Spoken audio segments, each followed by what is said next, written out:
these T cell alpha beta settings, and this was the final outcome data on these patients, about 70% event-free survival, which is quite decent for a haploidentical transfer setting in a relapsed leukemia setting using the depleted transplants. Now, one of the things which we think is making a difference, I think has been pointed out earlier, is a brisk NK cell recovery. I think Prathmesh, who's sitting in the audience, has done all of that work. He's sitting on a mine of data with immune recovery. He's never tried to publish it though.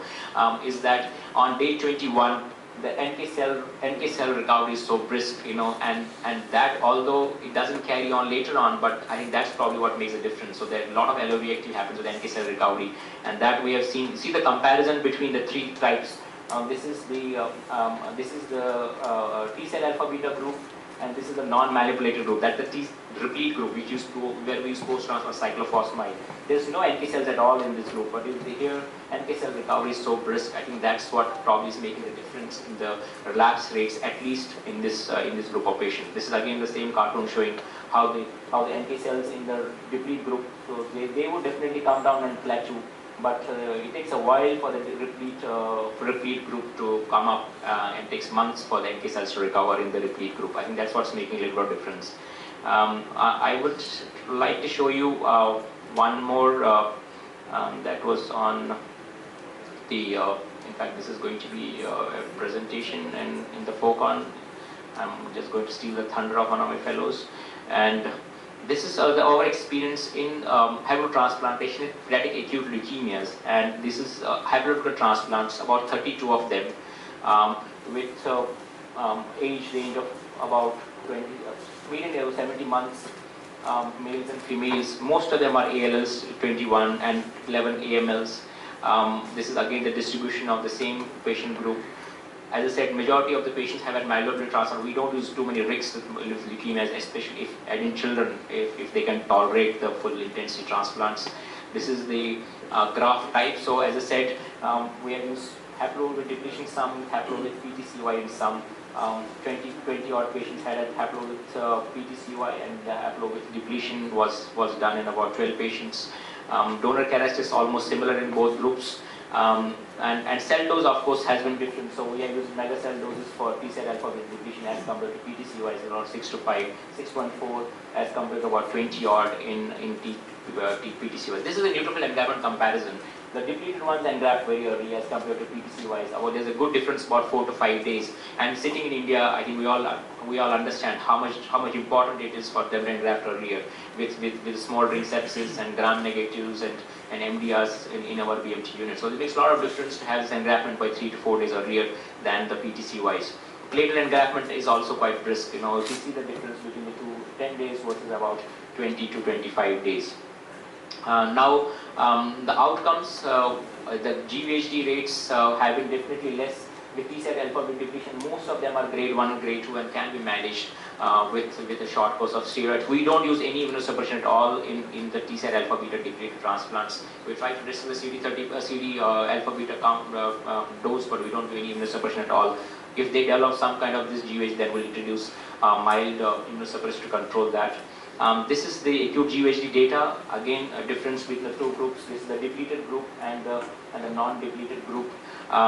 Then if we go at the relapse rates, I think I showed it already in the ALL, but now if we take both together, ALL, AML, this is about 33 odd patients.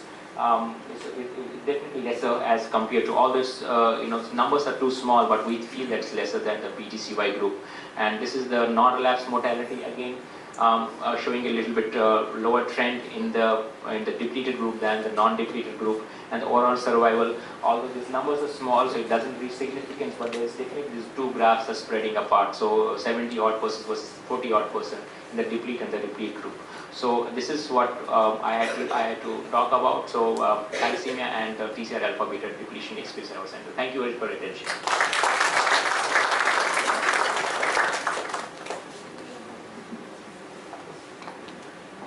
Any questions? Yes, sorry.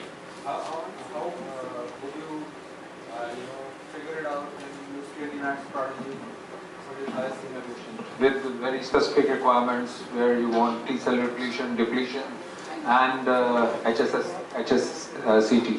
So we don't have Prodigy, we have the Clinimax machine which at Bangalore. Prodigy is a little more sophisticated than what we have. So the TCR alpha beta depletion, we just showed the data here. This is we have been used for the last 2.5 years at our center with using Clinimax. Prodigy of course will do this and many other things also, we do CAR T therapy and various other protocols it can do. So in thalassemias, we have restricted most of the times to the depleted transplants because as I said, the outcome of thalassemias is so important. We can't give thalassemia 70% outcome, which is probably fine for a leukemia patient. So we have tried to restrict our haplotransplant program for thalassemias using the depletion strategy, what I just showed you, the T-cell alpha beta depletion, and we have the Clinimax to do that. Of course, it doesn't do other stuff, the CAR-Ts and other things, but depletion is possible on that machine. Probably I missed out for your haplo, for your depletion strategy. You use So marrow harvest or the PPSC harvest? No, so a haplo with depletion, which I showed here, is all PBSC. So because you're anyways removing alpha beta, so the risk of GVHD is very, very minimal. And whatever has happened, few of these GVHDs are very mild, grade 1, grade 2 skin GVHDs. And one patient had grade 4 GVHD, was very surprised with that.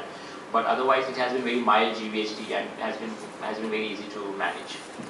You can't get into those high doses of CD34s with marrow grafts. So we're trying to use a mega CD34 dose here. More than 10 I have been always been trying to target. So the average CD31 has been around 16 in the data I showed you. That's not possible with marrow. In thalassemia results, Sunil, you showed matched related as one group, matched sibling as another group. Yeah. But most of your results were better in matched related than in matched Matched sibling. related is only 3 patients. Okay, that's so, why. So these were 3 family donors. One was grandmother and 2 were parents who were full match, 10 by 10 Right, matches. right. But only 3 patients, they all 3 did That's well. why you were having this But there are only discrepancy. 3 patients. So Yeah, I was matched wondering sibling, because finally There we are say only MSD is the best. Yeah. No, there are only 3 patients. But they are related, fully matched donors. So they are like they are siblings. like siblings. Yeah.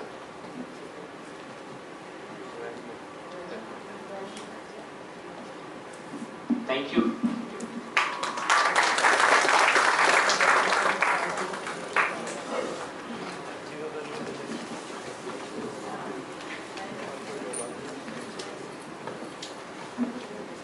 Thank you, Dr. Kapat, for such a rich session on thalassemia-mediated donor transplants. We now take a pause in proceedings. We will now break for lunch and